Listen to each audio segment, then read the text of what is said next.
A gente tem uma história incrível hoje. Uma que parece, sei lá, roteiro de filme. Pensa só, você acabou de conquistar o impossível, a fortaleza de Jericó com um milagre. Sim, o moral está lá em cima. Exato. Você e seu povo se sentem invencíveis. E aí, na batalha seguinte, contra um adversário minúsculo, a cidade de Ai, vocês sofrem uma derrota, assim, humilhante. É. A pergunta é, o que aconteceu? O que aconteceu? A gente pegou 2 bíblias de estudo para mergulhar fundo e tentar entender o que afinal deu errado. Como uma vitória tão espetacular foi seguida por um fracasso tão retumbante? É a pergunta de $1 milhão, né? E o que as fontes mostram é que a resposta não estava no campo de batalha. Não era estratégia. Não foi uma falha de estratégia, nem um exército inimigo que era surpreendentemente forte. O problema estava dentro. Dentro do acampamento de Israel. Era um problema tipo uma corrosão interna. E a palavra que uma das fontes usa e que se torna o fio condutor de toda essa história é infidelidade.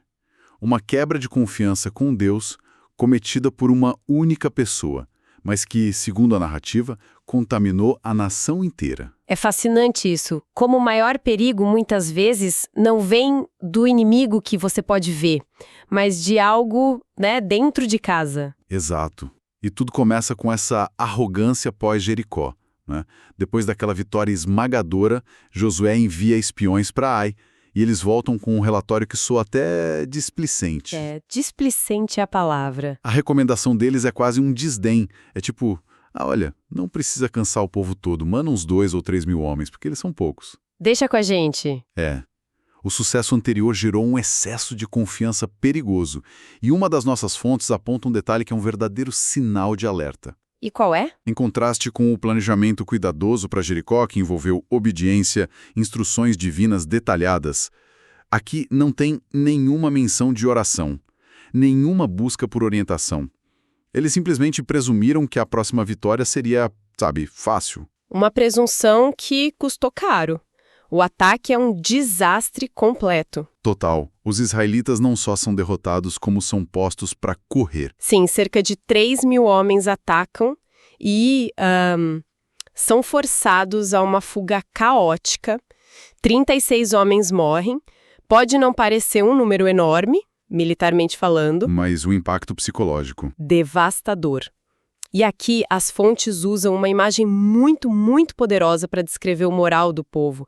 O coração do povo se derreteu e se tornou como água. Nossa! E o mais interessante é que, segundo uma nota de estudo, essa é a mesmíssima expressão usada antes para descrever o medo dos inimigos de Israel. Não acredito. Que virada de jogo. É uma inversão irônica e trágica. O medo que eles causavam nos outros... Agora estava dentro deles. É uma queda psicológica brutal. E a reação de Josué é puro pânico, certo? Desespero total. Ele rasga as roupas, se joga no chão, é a reação de um líder que viu o impossível acontecer e agora não entende mais nada. Ele e os anciãos se prostram diante da Arca da Aliança, que é o símbolo da presença de Deus, e a oração de Josué é um lamento amargo, sabe? Ele não questiona só a derrota, mas a própria lógica de Deus.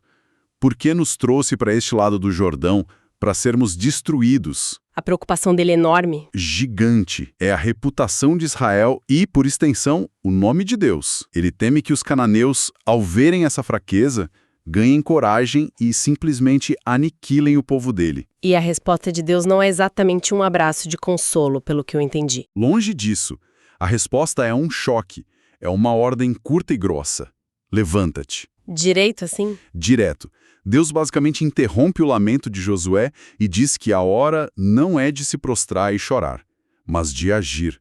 A causa do problema não está em Deus, nem nos inimigos, está no meio deles. Deus revela, Israel pecou. Alguém quebrou o pacto. Alguém pegou o que foi declarado anátema. As coisas de Jericó, que deveriam ter sido totalmente destruídas ou dedicadas a Deus. Essa ideia de uma contaminação que afeta todo mundo é muito forte. Você mencionou que alguém violou essa ordem divina ao pegar o anátema. O que exatamente nessas fontes era considerado anátema a ponto de ter um poder tão destrutivo sobre a comunidade? Então, O anátema ou Eren, em hebraico, eram os despojos de Jericó. A ordem era explícita. A cidade inteira e tudo que havia nela estavam sobre uma maldição de destruição total, como uma oferta a Deus. Tudo. Quase tudo. A única exceção eram os metais preciosos, ouro, prata, bronze e ferro, que deveriam ser consagrados ao tesouro do Senhor. Nenhum soldado podia pegar nada para si. E o pecado foi justamente esse? Foi uma escada de transgressões. O texto diz que a pessoa não apenas pegou os itens, mas ela furtou. Depois mentiu sobre isso e, por fim, escondeu entre os seus próprios bens. Uma coisa levando a outra. É um ato de cobiça seguido de roubo, engano e ocultação. Essa corrente de desobediência quebrou a aliança e, na visão da narrativa, tornou toda a nação impura. Vulnerável. É impressionante a seriedade disso. Mas a logística me parece impossível. Como se identifica um único pecador no meio de uma nação inteira? O processo para encontrar a pessoa devia ser algo extraordinário. E foi. Foi um processo público, solene, metódico. Uma das fontes o descreve como um tipo de ordalho divino, um julgamento conduzido por Deus. Como assim? A seleção foi feita por eliminação, sabe? Aumentando a tensão a cada passo. Primeiro, Deus indicaria a tribo culpada. Depois, dentro da tribo, o clã. Dentro do clã, a família. E, finalmente, o homem. E como eles faziam essa seleção? É provável que tenham usado instrumentos sacerdotais como o Urim e o Tumim, para o discernimento. Espere, o que são exatamente o Urim e o Tumim? Isso soa muito misterioso. É um detalhe fascinante. As fontes indicam que eram objetos, talvez 2 pedras ou algo parecido, guardados no peitoral do sumo sacerdote. E eles eram usados para consultar a Deus e obter respostas diretas, geralmente do tipo sim ou não. Ah, então era como um canal de comunicação direto? Exato. Um canal para o julgamento divino, removendo a dúvida ou a possibilidade de acusação humana. O processo, portanto, foi visto como sendo guiado diretamente pela mão de Deus. E, passo a passo, a seleção aponta para um homem, Acã, da tribo de Judá. Eu consigo imaginar o pavor crescendo no acampamento. Tribo por tribo, clã por clã, a rede se fechando. A tensão devia ser insuportável, especialmente para o culpado. Com certeza. E quando Josué finalmente confronta o Acã, ele não grita, não acusa. Ele diz algo que, à primeira vista, soa estranho. Meu filho, dê glória ao Senhor, Deus de Israel, e confesse. O que significa dar glória a Deus nesse contexto? Essa frase é crucial. Não é um pedido de louvor de jeito nenhum. Nesse contexto judicial e teológico, dar glória a Deus é um chamado solene para dizer a verdade. Dizer a verdade. Sim. Ao confessar seu pecado, Acã estaria reconhecendo publicamente que Deus é onisciente, que ele tudo vê, que ele é justo no seu julgamento e soberano sobre Israel. Confessar seria a única forma de Acã, naquele momento final, se alinhar com a verdade e, paradoxalmente, honrar a Deus. E ele confessa. Imediata e detalhadamente. E a forma como ele descreve o ato é muito, muito reveladora. Como assim? Uma das notas de estudo aponta uma semelhança impressionante na sequência de verbos que ele usa. Acã diz: eu vi os despojos, cobicei-os e tomei-os. Vi, cobicei e tomei. Essa sequência ver, cobiçar, tomar é um eco direto da narrativa da tentação de Eva no Jardim do Éden. É verdade. É a anatomia clássica da transgressão, um padrão que se repete. O pecado começa no olho, desce para o coração com o desejo e se concretiza na ação da mão. Que insight poderoso. É a fórmula do desastre. E é fascinante que o primeiro item que ele lista na confissão seja a bela capa babilônica. Não a prata ou ouro, que tinha um valor monetário claro, mas o item de luxo. O item de status. Exato. Isso diz muito sobre a natureza da cobiça, não é? Não é só sobre riqueza, mas também sobre aparência, sobre o desejo por algo que representa um outro mundo. Perfeita observação. A capa da Babilônia, ou cinear, era um artigo de luxo, algo exótico, cobiçado.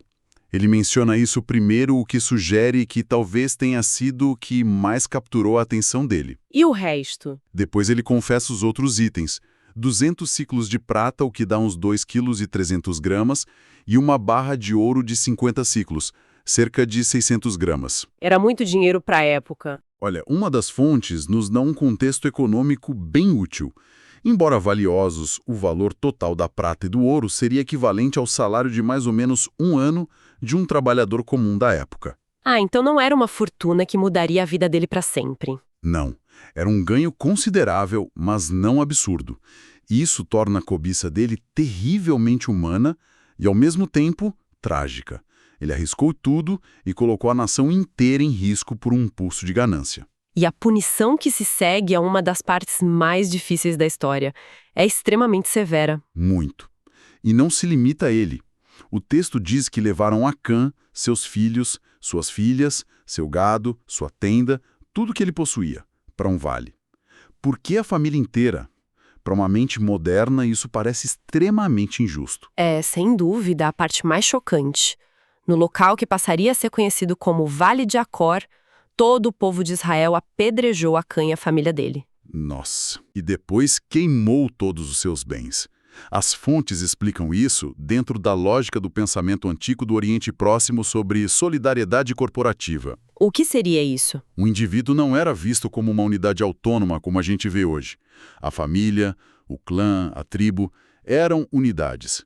O pecado do chefe da família era visto como uma contaminação que afetava e manchava toda a sua casa. Então a punição também tinha que ser coletiva? Exatamente. Tinha que ser igualmente corporativa. Era a remoção cirúrgica e completa de um câncer para salvar o corpo inteiro da nação. Era visto como a única forma de purificar o acampamento, de remover a carcaça do pecado e restaurar a aliança quebrada com Deus. É uma lógica brutal, mas que demonstra a seriedade com que eles encaravam essa contaminação. E a história não termina aí, né? Eles criam um memorial no local. Sim, e é um memorial de advertência. Após a execução, eles erguem um grande monte de pedra sobre os restos. O texto até menciona que o monte permanece até o dia de hoje, indicando que era um marco conhecido por gerações. E o nome do lugar? O nome do lugar também se torna um lembrete. Passa a ser chamado de Vale de Acor. Acor, em hebraico, soa como o nome de Acã e significa perturbação ou transtorno. Que forte. A mensagem é clara. Acã trouxe perturbação para Israel, e aquele vale, com seu monte de pedras, serviria como um lembrete físico e permanente das consequências devastadoras da desobediência e da ganância. Então, no fim das contas, o que essa análise nos mostra é que a história da derrota em Ai não é realmente sobre uma batalha perdida. Não mesmo. É uma parábola poderosa sobre como o sucesso pode gerar uma arrogância cega. E é uma narrativa intensa sobre como, na visão desse mundo antigo, a integridade da comunidade depende da fidelidade de cada um. Perfeito. A derrota foi apenas o sintoma de uma doença espiritual muito mais profunda. Exatamente. E isso nos deixa com uma questão desconfortável, mas essencial, para refletir. A narrativa apresenta essa punição coletiva não como crueldade, mas como um ato de justiça. Um ato necessário para a sobrevivência da comunidade. E hoje nossa sociedade valoriza a responsabilidade individual acima de quase tudo. Aí está a tensão. Como a gente lida com isso? Onde termina a responsabilidade de uma pessoa e começa a da comunidade, especialmente quando as ações de um podem de fato colocar todos em risco. A história de Acã nos força a pensar sobre como as comunidades antigas e modernas definem o que ameaça sua existência e como escolhem lidar com as transgressões que vêm de dentro.